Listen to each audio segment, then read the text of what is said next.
Hello. ওকে, আসলে এমনটা অনেক কম দেখা যায় যে জায়গাতে কার্টুন মুভি থেকে আপনি একটা রিয়েল লাইফ ক্যারেক্টারে অ্যাকশন মুভিতে রূপান্তর করতে যাচ্ছেন, মুভি না বেসিক্যালি একটা সিরিজে রূপান্তর করতে যাচ্ছেন। এই জিনিসটা এমন একটা কোম্পানির কাছে আসে যে জিনিসটা আপনার জাস্ট ওইটার উপরে বেস করে আপনি পুরো একটা বিজনেস মডেল বা হচ্ছে আপনার পুরো একটা ব্র্যান্ড ভ্যালু ক্রিয়েট করতে চান। এমনটাই সোনির কাছে স্পাইডারম্যান আছে আর কি বলতে গেলে, কারণ মার্ভেলের কাছে পুরো ওই স্পাইডারম্যানের রাইটটা নেই। মার্ভেলের যে সংকটের টাইমটা চলতেছিল, আর্থিক সংকট বা হচ্ছে ভরাডুবি চলতেছিল কোম্পানিটার, ওই টাইমটাতে হচ্ছে সোনির কাছে যে স্পাইডারম্যান রাইটটা বিক্রি করে দেয়। ওই টাইমটাতে বলা হয়েছিল স্পাইডারম্যানের যখনই হচ্ছে পিটার পার্কের নাম বা হচ্ছে আলাদা যেসব স্পাইডারম্যানের নাম যখনই আসবে তখনই হচ্ছে সোনির নাম দিতে হবে।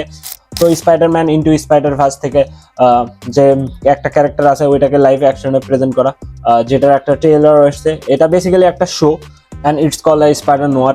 স্পাইডার নোয়ার আসলে একটা মানে ওল্ড এজ ক্যারেক্টার স্পাইডারম্যান। আর এই জায়গাতে যে ক্যারেক্টারটা আছে স্পাইডারম্যান ওইটার নাম হচ্ছে বেন রাইলি।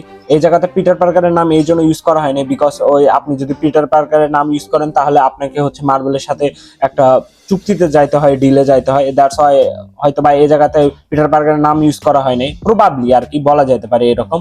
বাট যখন স্পাইডারম্যানের কথা আসে তখন হচ্ছে মার্ভেলের নাম আসে বিকজ প্রথম থেকে এটা মার্ভেলের অংশ ছিল, বাট সোনি এটাকে জাস্ট ব্যাডলি চাইতেছে বিজনেস মডেল হিসেবে, আর কিছু না। তো স্পাইডার নোয়ারের এই ক্যারেক্টারটা টেক প্লেস করে 1930 নিউ ইয়র্ক শহরে, যে জায়গাতে একটা 40+ বা হচ্ছে 50+ এর একটা ডিটেকটিভরে দেখানো হয়। প্রত্যেকটা স্পাইডারম্যানের কাহিনীতে এটা নোটিসেবল যে হচ্ছে প্রত্যেকটা স্পাইডারম্যান ডিপ্রেশন বা ওই দুঃখ দুর্দশার মধ্যে দিয়ে যায়, যে জায়গাতে ফাইন্যান্সিয়ালি বা আলাদা যে মেন্টালি টর্চার গুলো থাকে ওইটা স্পাইডারম্যানের সাথেই হবে।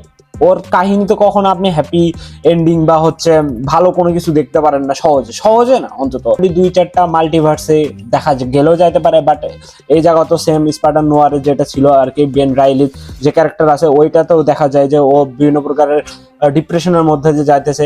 ওমেনেরও কিছু কিছু গ্লিমস এই জায়গাতে দেখানো হয়। সেনম্যান স্পাইডারম্যান 2-তে ছিল অনেক আর আগেকার টাইমে। তো স্যান্ডম্যানটা এই জায়গাতে নিউলি কি হবে আসলে বলতে গেলে এইটাই, এইভাবে আপনি বলতে পারবেন যে পিটার পার্কারের বা স্পাইডারম্যানের পুরো কাহিনীটা স্পাইডার নোয়ার বা বেন রাইলির মধ্যে পুরোভাবে দেখা যায়, বাট হচ্ছে একটা ডিফারেন্ট নামের সাথে বা একটা ডিফারেন্ট গল্পের সাথে। এই জায়গাতে এই জিনিসটা নোটিসেবল যে হচ্ছে এই সিরিজটা যখন রিলিজ করা হবে দুইটা ভেরিয়েন্টে রিলিজ করা হবে, একটা কালার গ্রেডিং এ আর একটা হচ্ছে ফুল ব্ল্যাক অ্যান্ড হোয়াইটে। তো পাবলিকেরা যখন দেখবে দুইভাবে এনজয় করতে পারবে প্রপার একদম, ব্ল্যাক অ্যান্ড হোয়াইটও এনজয় করতে পারবে অ্যান্ড কালার গ্রেডিংও এনজয় করতে পারবে। হ্যাঁ, এইরকমই বলতে গেলে ওইভাবে তেমন কোনো কিছু নাই ট্রেলারটাতে যে এটা নিয়ে আহামরি কোনো কিছু বলা যেতে পারে। বাট স্পাইডারম্যানের জিনিস এনজয় করার মতো কোনো কিছু থাকবে, আর ওই টাইপের অ্যাকশন থাকবে না বিকজ সিরিজ আর সোনির কাছে আসে। মার্ভেলের সাথে হয়তো বা ওইভাবে কোলাবোরেশন না, কারণ মার্ভেলের নামও দেখা যায় না, আর এটা অ্যামাজন প্রাইমে আসবে। তো দেখা যাক কি কেমন হয়। Hope for the best. Okay, that's it for today. My name is Ryan Kadir. You are watching RK Critic Zone, and we meet again. Tata.